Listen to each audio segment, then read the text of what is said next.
world of equality, yes, where we don't discriminate, nor segregate. But disability is not inability, yes. Man Dax Cartel, man AJ, man acting. Listen to this infotainment, yeah, beyond the entertainment. Attend all the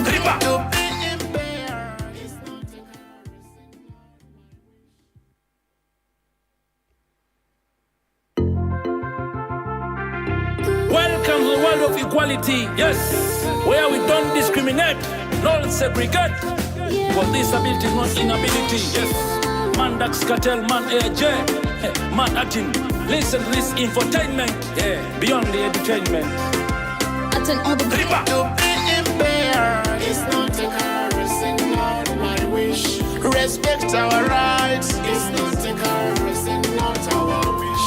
Obantochi mani, It's not a curse and not my wish. tokeritonga pedoro tioka. It's not a curse and not our wish. Did you know the rights of persons with disabilities are neglected? Yes, but why? I have a right to feeding. I have a right to clothing. I have a right to shelter and the right to work. I have a right to education and good medication. Everybody. I have a right to marry. Everybody. And the right to worship. Freedom of expression. Freedom of speech. Freedom of movement. Stop discrimination. Impairment is not a problem, but various causes of disability. In business, education, in employment, we can do like you. Kitoyo mayongodang, kimuke unayongodang, kilimujayogodang, kitona bayongodang. Itungana nikemwale tikorimam, oina kitinga peloro diokeng. To be impaired is not a curse and not my wish. Respect our rights is not a curse and not our wish. Obantochi mani, It's not a curse and not my wish. tokeritonga pedoro tioka. It's not a curse and not our wish. Ripa, the Get ready to all have breakfast. Waze mfunti gundo yo murema eyondo waza yonzi zetu mareda irema byona bye muyije fetu zetu bibange buri muntu aline dembe yeryo kwebange oline dembe and get some more. There's plenty of food for everyone. Just here to have a good time. Thank you. Thank you very much, Naomi. And to the rest of us, places of convenience. When you move out, take the right. You'll find a way that takes you to the balcony or the shed and walk all the way, almost to the back. And you'll find different rooms for the gents and the ladies. Please make yourselves very comfortable. I'll let Naomi once again enlighten us on our other places of convenience down. Oh, okay. For persons with disabilities, most especially wheelchair users, you know, we're a special kind of people, aren't we? So, wheelchair users, you have a special bathroom on the first level of this building. So when you enter through the back, take your right, turn to your right again. There's an elevator. You press one, it'll take you to the first floor.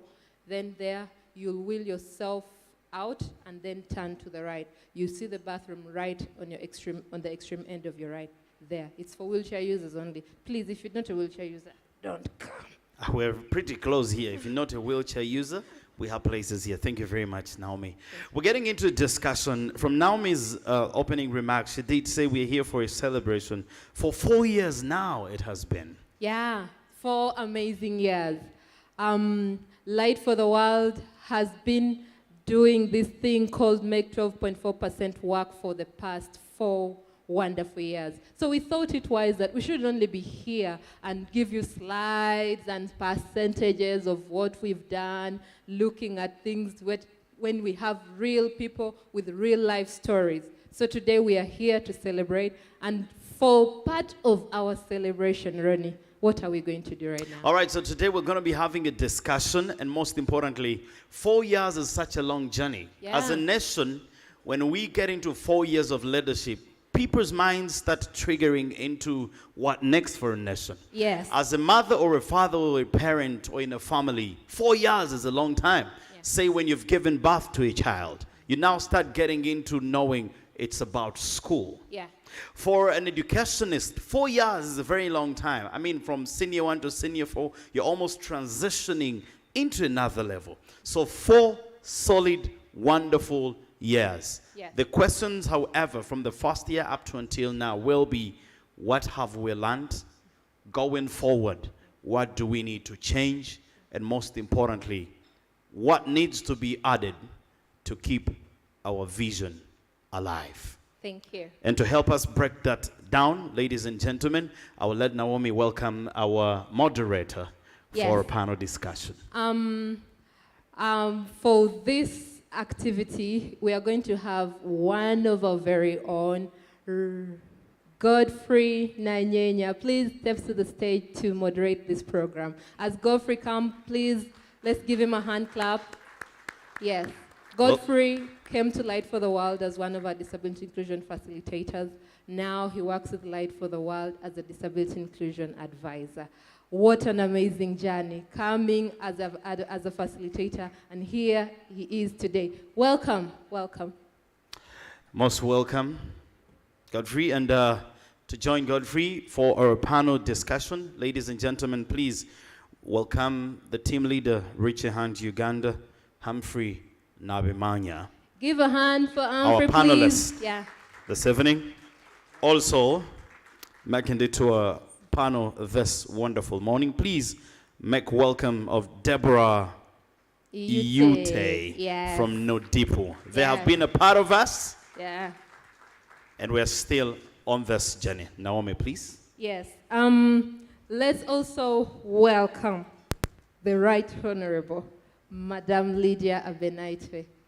She is our programs officer in charge of partnerships and inclusive employment at Light for the World. Please, let's welcome Lydia. Ladies and gentlemen, please welcome Lydia. As Lydia comes, we have one of our next panelists is Robert Sewagude, one of our disability inclusion facilitators at Light for the World. Robert, please step to the stage. And then lastly, we'll have Miss Connie Adoch, one of our disability inclusion facilitators also at Light for the World. Thank you. All right, so there we go, ladies and gentlemen. Our panelists and our moderator right here. As we indulge in the same, please endeavor to take 1 or 2 things later on. In case of any questions, Yeah. we as well will be taking, so you can note them down. Yeah. At the end of the discussion. Yeah. We shall have those questions, and our panelists will answer to the questions. Yes. For now, Naomi and myself will gladly hand over. Welcome. Godfrey. All right, thank you so much. Am I being heard? I want to believe, technical team, that all our... Okay. Oh, all I right. believe right now I'm being heard. Well, thank you so much, our MCs, for the day. Rarely MCs are thanked, but today let me ask the entire team to clap for MCs today. They're doing a very good job. And our MCs should thank me because for the first time they have been thanked. Ladies, gentlemen, and others, I welcome you to this place today. As I've been introduced, my name is Godfrey Nanyenya, and I am a disability inclusion advisor at Light for the World. I've walked the journey. I've been a DIF, disability inclusion facilitator, and I'm now fully a disability inclusion advisor. And as we all know, Article 27 of the UNCRPD and also SDG 8 all call for decent employment for all. However, this is not the case when it comes to persons with disabilities. They are mostly left out. Now, by now we fully understand that in 2018, young people with disabilities were tasked to come up with a solution that can create change, immense change in Uganda to solve the unemployment gaps and the challenges that are facing with youth with disabilities, so that they can access employment and livelihood opportunities. Now, this led to a co-creation, and a number of stakeholders came on board to see that we can get a solution. And now, where we are seated, I have candid people with me that have been so much instrumental in driving change to ensure that people with disabilities can fully access employment and livelihood opportunities in Uganda. Ladies and gentlemen, I have Deborah Iyute. Deborah, wave for the entire congregation. So Deborah is a renowned disability inclusion champion, currently serves as the program coordinator with NODIPO, which is the National Union of Disabled Persons in Uganda. She's formerly a program officer for inclusive employment program under the Regulatory Fund, which further funded this entire program, which was celebrated today. Deborah was key in developing of the Make 12.4% Work Initiative, where she now serves as a member of the National Steering Committee. Ladies, gentlemen, and others, I need your claps for Deborah.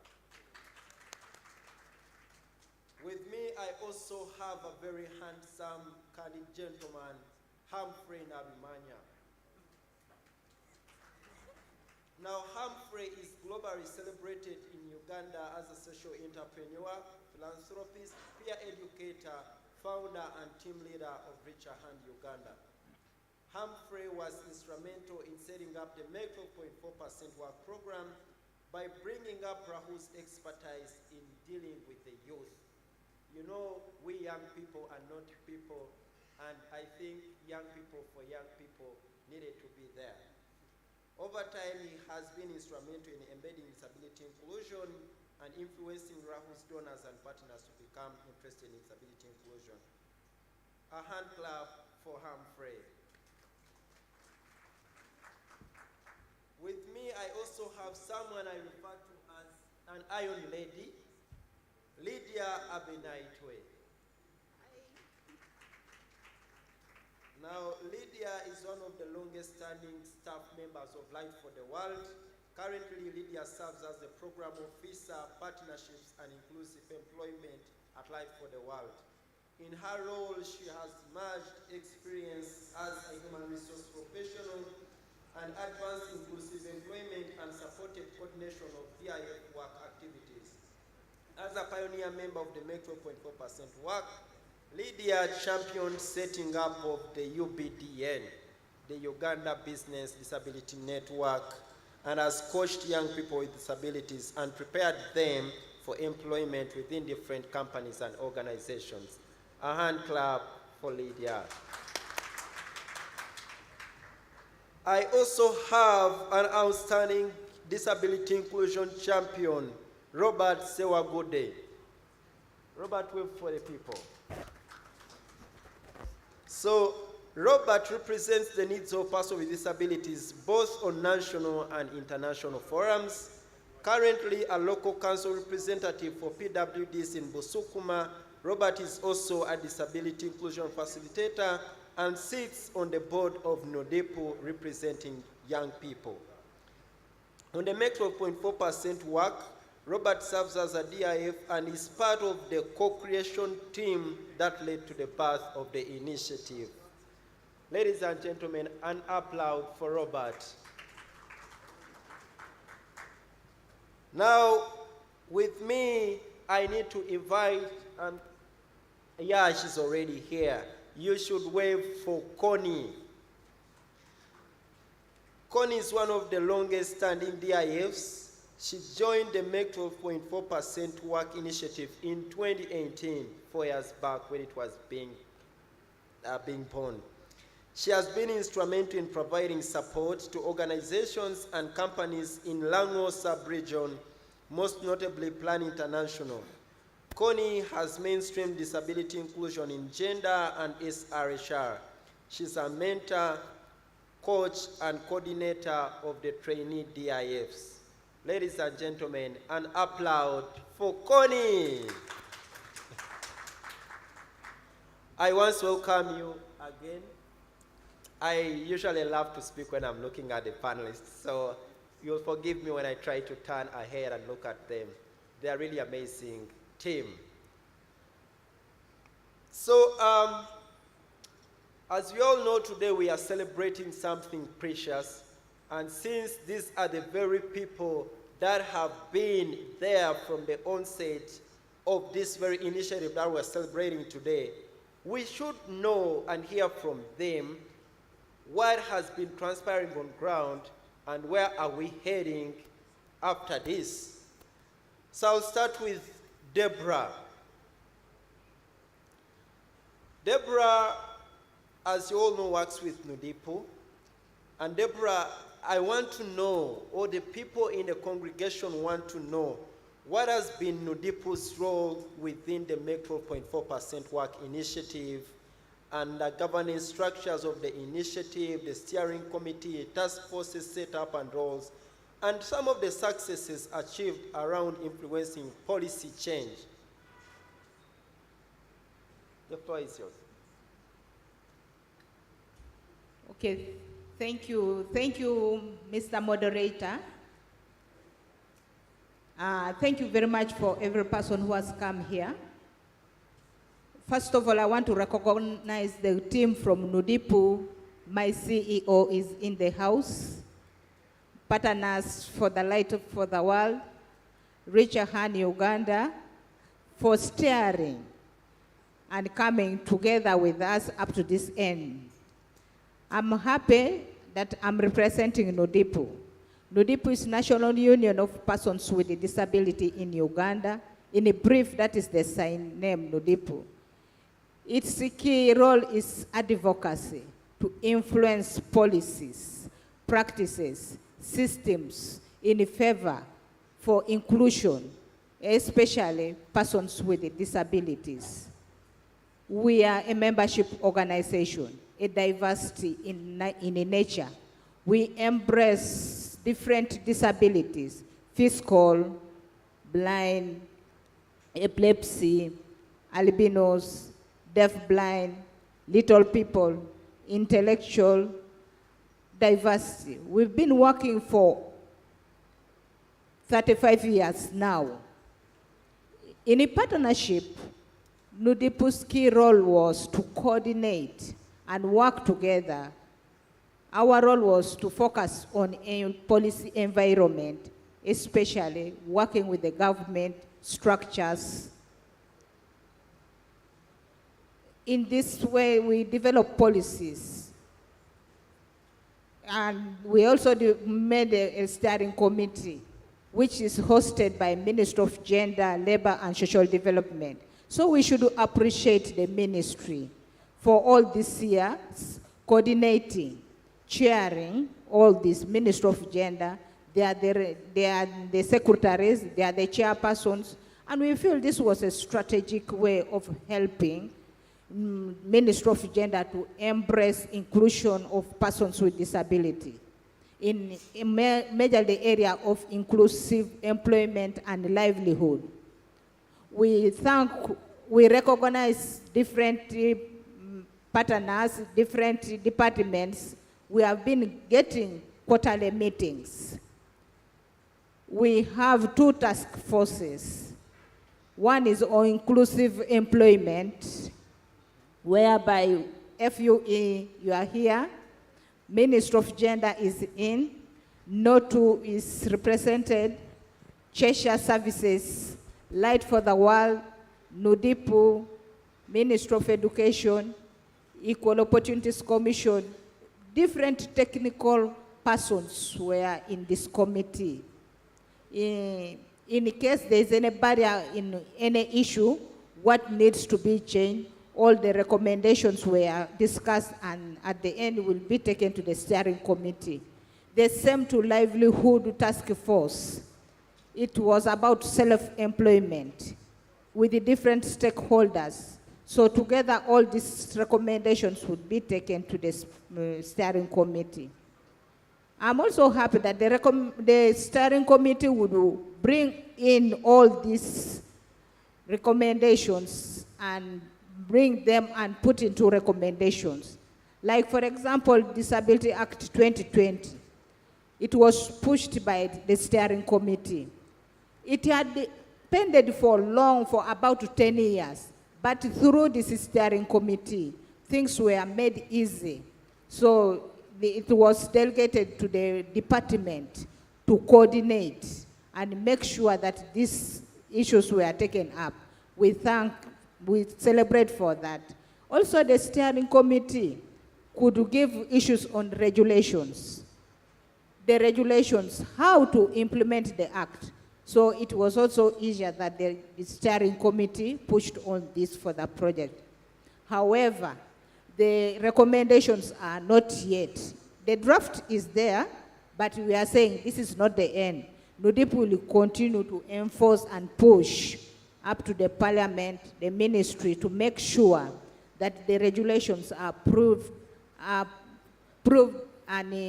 operationalized in order to implement the Disability Act. We also want to appreciate coordinating with the FUE. We passed also the NSSF Bill Act. All these efforts were through the partnership that we have to push in persons with disability so that they can access the mid-term savings.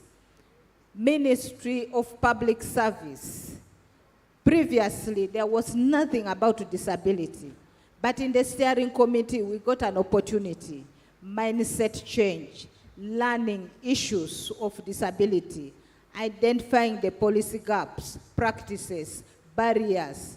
From Ministry of Public Service, it felt really that all this came from the steering committee, that even the Ministry of Public Service had a mindset change.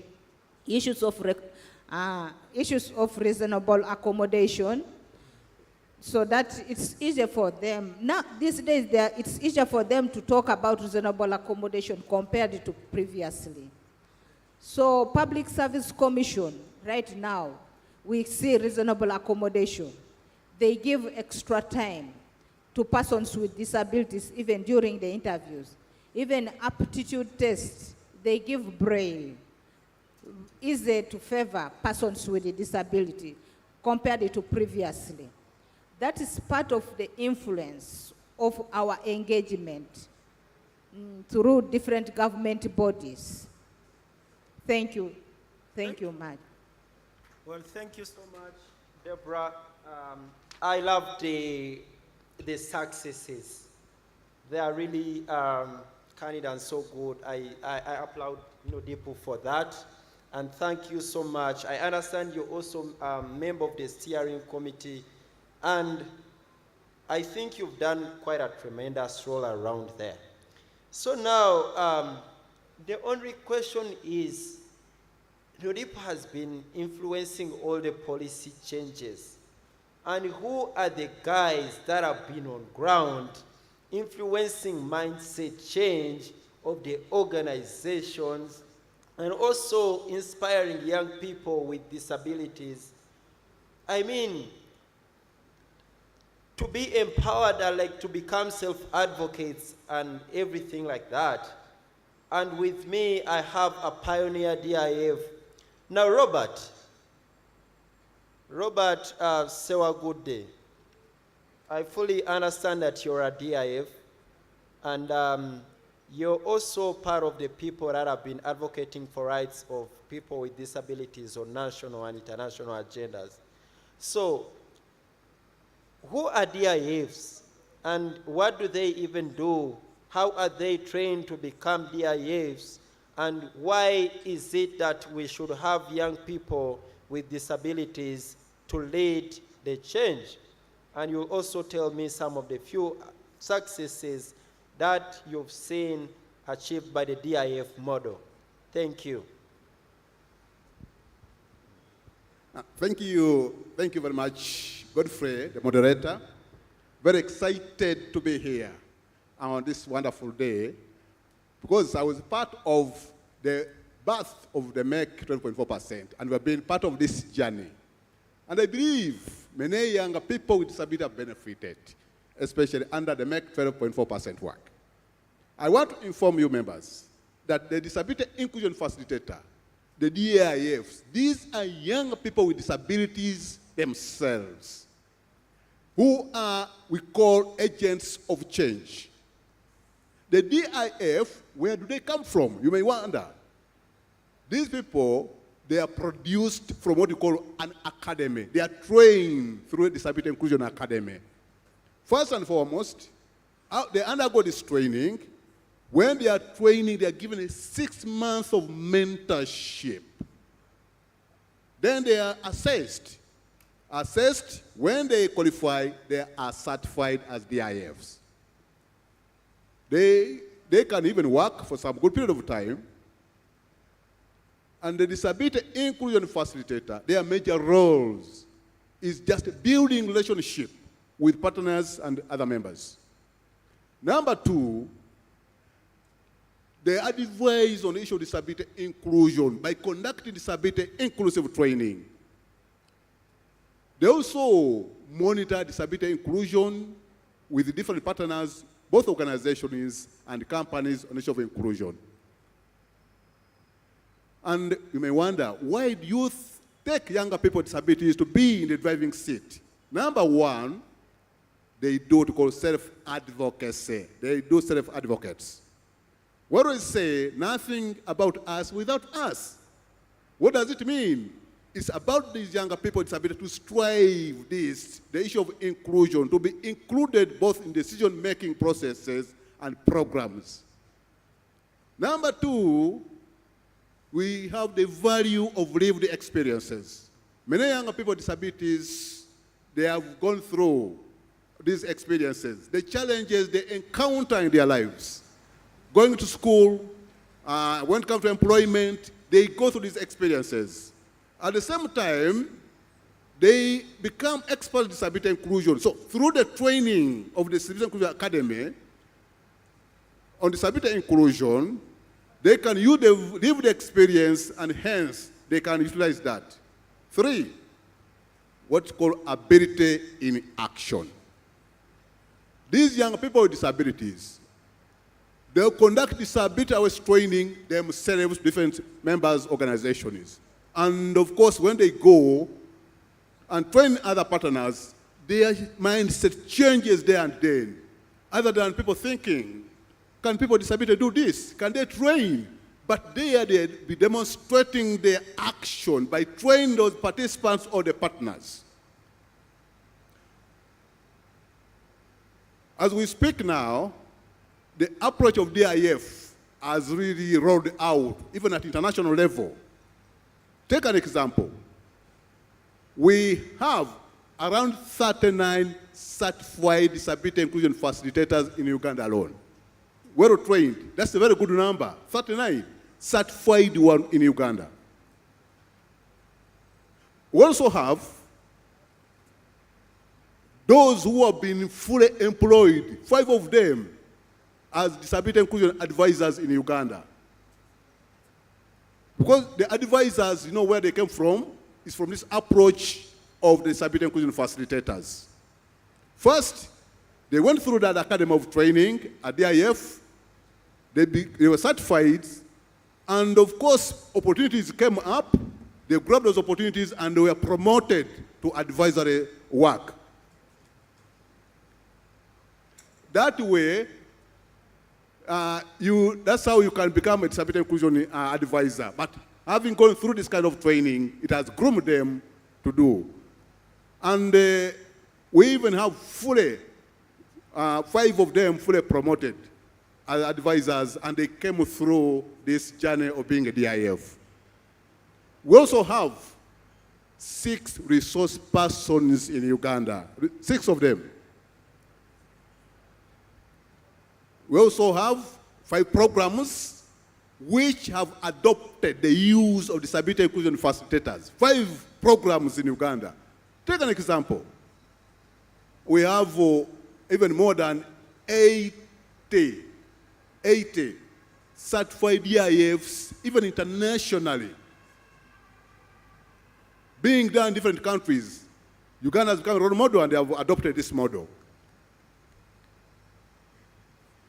We also have 60 disability inclusion facilitators who are undergoing the training globally in different countries across the globe.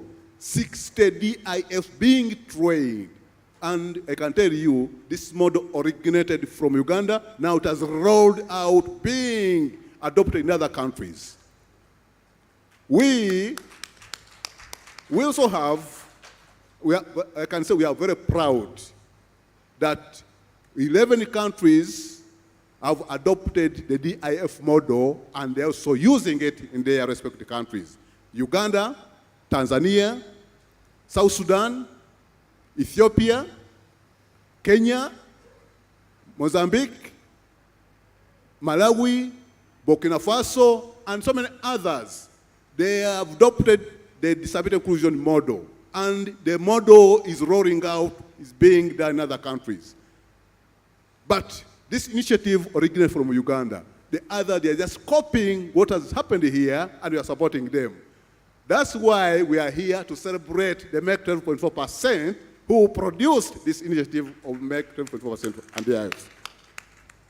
You may wonder, what have been the benefits? As a DIF, there have been a number of benefits, one of which self-esteem.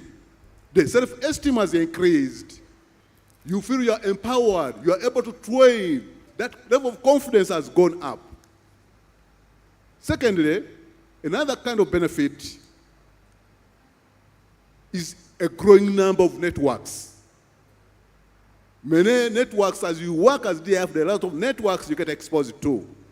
Opportunities come, and hence you are able to grab those opportunities in different areas. Another benefit, financial benefit as well. There have been some financial attached. It's like a job. Hence, you have a side income as a DIF. Many DIFs, take an example, they could be having some other activities. They go conduct disability awareness training, and they are paid professional fee for that activity. That's part of the income, where they can be able to sustain their family and earn a living. They can even afford paying school fees for their children, and hence life can move on. Another benefit is they work as a role model to others. You know, some younger people, they are there in the communities.